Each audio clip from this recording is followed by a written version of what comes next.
Good morning all. Last class में हम लोग देख रहे थे कि पाठ्य सहगामी व सह शैक्षिक क्रियाएं क्या है, को करिकुलर एंड को एजुकेशनल एक्टिविटी। और इसके भीतर हम लोग देखे थे कि पाठ्य सहगामी क्रियाओं का अर्थ क्या है, मीनिंग ऑफ को करिकुलर एक्टिविटीज़। उसके बाद हम लोग पाठ्य सहगामी क्रियाओं के परिभाषा को देखे थे, इसके डिफिनीसन को देखे थे। और डिफिनीसन के बाद हम लोगों ने देखा था कि पाठ्य सहगामी क्रियाओं के उद्देश्य क्या है, यानी कि ऑब्जेक्टिव ऑफ को करिकुलर एक्टिविटीज़। और लास्ट जो टॉपिक पे हम लोग डिस्कस किए थे वो था पाठ्य सहगामी क्रियाओं की आवश्यकता एवं महत्व, यानी कि नीड्स एंड इम्पॉर्टेंस ऑफ को करिकुलर एक्टिविटीज़। यानी कि अगर पाठ्य सहगामी क्रिया का ज़रूरत है भी तो क्यों है, और ज़रूरत है तो उसके साथ साथ उसका इम्पोर्टेंस क्यों है। और आज हम लोग जिस टॉपिक को स्टार्ट करेंगे उस टॉपिक का नाम है कि पाठ्य सहगामी क्रियाओं के आयोजन के सिद्धांत, यानी कि प्रिंसिपल्स ऑफ को करिकुलर एक्टिविटीज़। यानी कि किसी भी तरीके का पाठ्य सहगामी क्रिया अगर हम स्टार्ट कर रहे हैं तो वो स्टार्ट करने का कुछ अपना सिद्धांत है, तो उन्हीं सिद्धांतों की बात हम लोग करेंगे। तो इससे पहले हम लोग एक ग्राफ के द्वारा समझेंगे कि ये है क्या। तो इसमें जो पहला आता है को करिकुलर एक्टिविटी में वो है कि चुनाव का सिद्धांत होना चाहिए, कि प्रिंसिपल्स ऑफ सिलेक्शन। सारे बिंदुओं का डिटेल्स हम लोग स्टार्ट करेंगे। सेकंड है कि समय एवं ज्ञान की व्यवस्था का सिद्धांत, principle of providing time and place. उसके बाद है कि प्रेरणा प्रदान करने का सिद्धांत, प्रिंसिपल्स ऑफ प्रोवाइडिंग मोटिवेशन। यानी कि को करिकुलर ऐसा भी होना चाहिए कि जिसमें मोटिवेशन की बात की जाए, बच्चे मोटिवेट हो। उसके बाद है कि नियम संहिता का सिद्धांत, principle of code of rules. उसके बाद निर्देशन एवं परामर्श का सिद्धांत, principles of guidance and advice. उसके बाद है उचित प्रचार का सिद्धांत, प्रिंसिपल ऑफ पब्लिसिटी। और लास्ट है रिकॉर्ड रखने का सिद्धांत, यानी कि प्रिंसिपल ऑफ मेंटेनिंग रिकॉर्ड। तो ये रहा एक ग्राफ के नज़रिए से हम लोग सारे बिंदुओं को देखें। अब हम लोग स्टार्ट करेंगे कि पहला जो सिद्धांत है वो है चुनाव का सिद्धांत, प्रिंसिपल ऑफ सिलेक्शन। तो इसके अंतर्गत पाठ्य सहगामी क्रियाओं का चुनाव करते समय निम्न बातें ध्यान में रखनी चाहिए या रखी जाती है। तो पहला बात ये है कि विभिन्न प्रकार की क्रियाएं आयोजित हों जिसमें सभी को भाग लेने का अवसर प्राप्त हो। यानी कि को करिकुलर एक्टिविटी अगर विद्यालय में हो रहा है पढ़ाई के साथ, तो वो एक ही तरीके का नहीं होना चाहिए, अलग अलग पैटर्न पे होना चाहिए, विभिन्न विभिन्न तरीक़ों का होना चाहिए। और ये हमेशा ध्यान रखना चाहिए कि उसमें को करिकुलर एक्टिविटीज़ जो है उसमें वो ऐसा होना चाहिए जो सभी बालकों को समान रूप से अवसर प्रदान करे, यानी कि सारे बच्चे समान रूप से उसमें भाग लें, हिस्सेदारी लें। उसके बाद सेकंड है कि ऐसी क्रियाएं चुनी जाएं जो मितव्ययी हो व शिक्षात्मक हो। अब अगर हम को करिकुलर एक्टिविटी के बारे में बात करें और अपने विद्यालय में उसको करवाना चाहें तो वो ऐसा भी नहीं होना चाहिए वो एक्टिविटी की बहुत रुपया उसमें व्यय हो रहा है। वो मितव्ययी होना चाहिए, कम खर्चीला होता है वैसा होना चाहिए। और साथ ही साथ को करिकुलर एक्टिविटी ऐसा होना चाहिए जो शिक्षात्मक हो, यानी कि उससे हमें कुछ ना कुछ शैक्षिक मूल्य उससे प्राप्त हो। थर्ड है विद्यार्थियों को भी क्रियाओं के चुनाव में स्वतंत्रता हो, किंतु क्रियाएं इतनी अधिक न हो कि विद्यार्थी अध्यापक पर बोझ पड़े। तो वही बात को बताया जा रहा है कि अगर को करिकुलर एक्टिविटी है भी, जैसे मान लिए कि सिंगिंग कंपटीशन हो गया, डांस कंपटीशन हो गया, डिबेट कंपटीशन हो गया, और टीचर अपने मन से किसी बच्चे को नहीं दे, बच्चे अपने इच्छा के अनुरूप ही भाग लें। जैसे किसी बच्चे को डिबेट करने में मन लगता है तो वो डिबेट कंपटीशन में भाग ले, किसी बच्चे को सिंगिंग कंपटीशन में मन लगता है, गाना गाने का मन करता है तो वो सिंगिंग कंपटीशन में भाग ले। इस तरीके से होना चाहिए। फोर्थ है कि क्रियाएं विद्यालय तथा विद्यार्थियों की आवश्यकताओं की पूर्ति करने वाली हो। अब जो को करिकुलर एक्टिविटी है वो ऐसा होना चाहिए जो विद्यालय का तो आवश्यकता पूरा करे ही, साथ ही साथ वो विद्यार्थियों का भी आवश्यकता पूरा करे। सेकेंड पॉइंट है कि समय एवं स्थान की व्यवस्था का सिद्धांत, यानी कि principle of providing time and place. तो पाठ्य सहगामी क्रियाओं को विद्यालय समय सारणी में स्थान प्राप्त हो।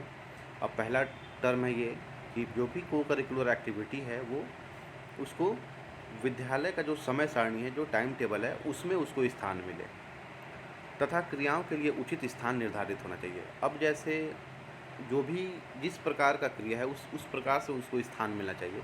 जैसे अगर खेल-कूद की बात करें तो खेल-कूद के लिए सब किसी को पता है कि एक बड़ा-सा ग्राउंड होना चाहिए, जहाँ पे बच्चे बहुत आसानी से और सुरक्षा के साथ खेल सकें।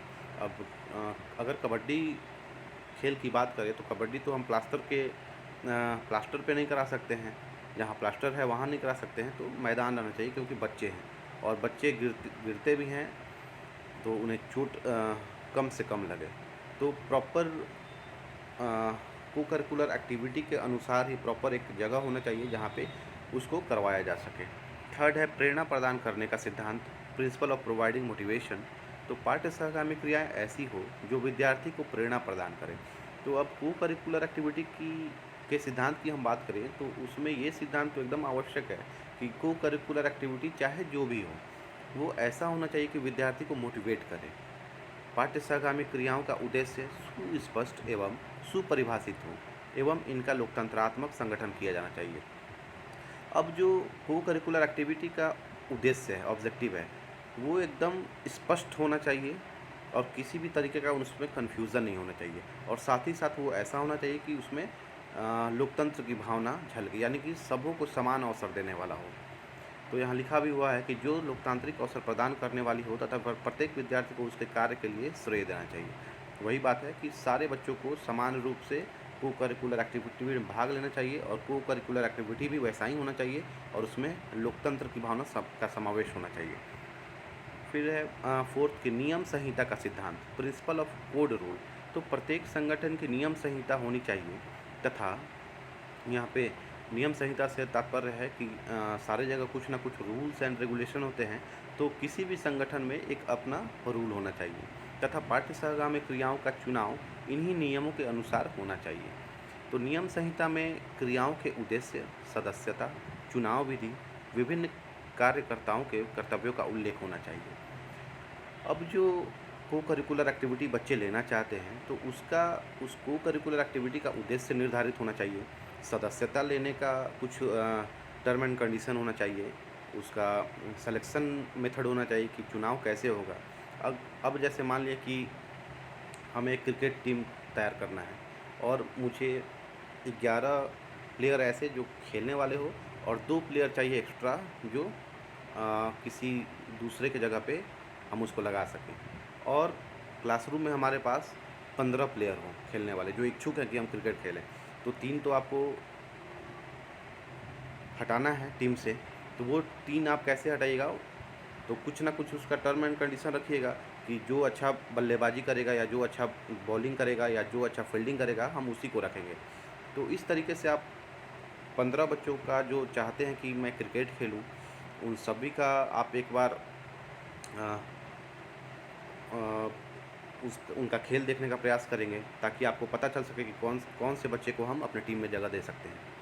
तो और भी फिर आगे है कि विभिन्न कार्यकर्ताओं के कर्तव्यों का उल्लेख होना चाहिए। अब इसमें जो भी को करिकुलर एक्टिविटी के समय में जो भी वहाँ पे कार्यकर्ता होंगे, जो भी वॉलंटियर्स होंगे, उनके भी कर्तव्यों का उल्लेख उसमें होना चाहिए कि आपका ये काम है, आप इतने समय में इस काम को कर सकते हैं। इसका संचालन अध्यापक या प्रधानाध्यापक हो। अब है कि इस पूरे नियम और कानून को संचालित कौन करेगा?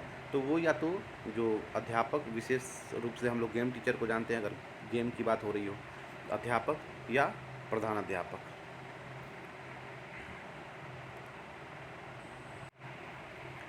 अब है फिफ्थ कि निर्देशन तथा परामर्श का सिद्धांत, तो principle of guidance and advice. तो पाठ्य सहगामी क्रियाओं का चुनाव तथा गठन के लिए विद्यार्थियों का निर्देशन किया जाना चाहिए।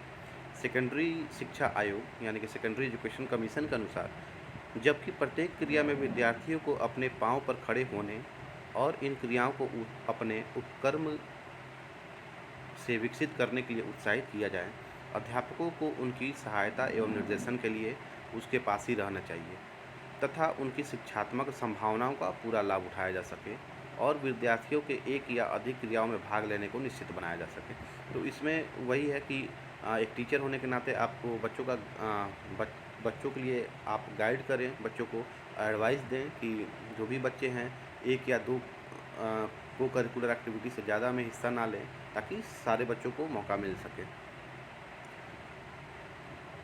फिर 6th है कि उचित प्रचार का सिद्धांत, प्रिंसिपल ऑफ प्रॉपर पब्लिसिटी। तो पाठ्य सहगामी क्रियाओं का उचित प्रचार किया जाना चाहिए, समुदाय को इनकी सूचना होनी चाहिए। अब विद्यालय में जो भी पाठ्य सहगामी क्रिया हो रहा है तो उसका प्रचार प्रसार भी होना चाहिए कि कि सारे समुदाय के लोग भी इस बात को जान सकें। अब जैसे हम ही लोग के कॉलेज में कुछ दिन पहले एक एक्टिविटी हुआ था जिसमें एनुअल डे था जो, और एनुअल डे में गार्जियन को भी इनवाइट किया गया था। तो गार्जियन को इनवाइट करने का एक मतलब ये भी है कि समुदाय में लोग ये जानें कि इस कॉलेज में ये काम होता है, या या कुछ विशेष एक्टिविटी होता है। 7th है रिकॉर्ड रखने का सिद्धांत, प्रिंसिपल ऑफ मेंटेनिंग रिकॉर्ड। तो प्रत्येक संगठन द्वारा विभिन्न प्रकार की पाठ्य सहगामी क्रियाओं के रिकॉर्ड, जिसमें प्रत्येक क्रिया की प्रकृति, विद्यार्थियों के भाग लेने, व्यय, कार्यक्रम के मूल्यांकन आदि का उल्लेख होना चाहिए। अब अगर किसी भी तरीके का रिकॉर्ड मेंटेन हो रहा है तो रिकॉर्ड क्यों मेंटेन किया जाता है? ताकि आने वाला पीढ़ी या आने वाला जनरेशन ये जान सके कि इस विद्यालय में या इस अमुक संगठन में ये कार्य होते रहा है। अब उस कार्य का नेचर क्या रहा है, उस कार्य में विद्यार्थी कैसे भाग लिए हैं, उस कार्य को करने में इन्वेस्टमेंट कितना हुआ है, और उसका पूरा एक इवैल्यूएशन करके उसको रिकॉर्डेड किया जाता है ताकि वो आपके पास संरक्षित रहे। और 8वां है कि कुछ अन्य सुझाव भी हैं जो सिद्धांत का रूप धारण करते हैं कि क्या क्या करना चाहिए, क्या क्या नहीं करना चाहिए। तो पहला है, पहले क्रियाएं छोटे स्तर पर आरंभ करना चाहिए, फिर धीरे धीरे बढ़ाना चाहिए। अब को करिकुलर एक्टिविटी कैसा भी हो, वो स्टार्ट किया जाना चाहिए छोटे स्तर से, और धीरे धीरे उसका आप लेवल ऊपर करते जाएँ। सेकंड है कि क्रियाएं ऐसी हो जिसमें अधिक वित्तीय बोझ ना पड़े तथा समुदाय को निमंत्रण देना चाहिए। अब को करिकुलर एक्टिविटी ऐसा होना चाहिए जिसमें बहुत ज़्यादा इन्वेस्टमेंट नहीं हो, और साथ ही साथ आप समुदाय को भी इनविटेशन दीजिए कि इस दिन ये को करिकुलर एक्टिविटी है, आप इसमें अपना समय निर्धारित करें। थर्ड है कि पाठ्य सहगामी क्रियाओं में सभी अध्यापकों को न्याय संगत कर्तव्यों का विवरण हो तथा इन पर सावधानी से हर पल पर विचार करना चाहिए। अब पाठ्य सहगामी क्रिया जो भी हो रहा है तो उसमें सारे अध्यापकों का ये कर्तव्य बनता है कि वो न्याय संगत रहें और किसी विशेष बच्चे का फेवर ना करें, सबको समान रूप से समझें। फोर्थ है कि विद्यार्थियों को स्वतंत्रता तथा दायित्व देना चाहिए। अब को करिकुलर एक्टिविटी जैसा भी उसमें विद्यार्थी को ये चाहिए कि अध्यापक के तरफ से उसको स्वतंत्र किया जाए और उसे कुछ दायित्व को दिया जाए ताकि वो रिस्पॉन्सिबिलिटी को संभाल सके।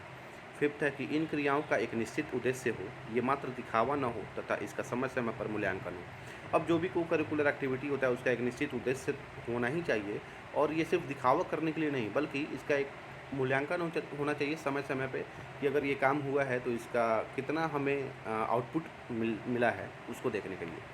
सिक्स्थ है कि पाठ्य सहगामी क्रियाओं का आयोजन इस प्रकार करना चाहिए कि छात्रों को कक्षा अनुदेशन के लिए प्रेरित किया जा सके।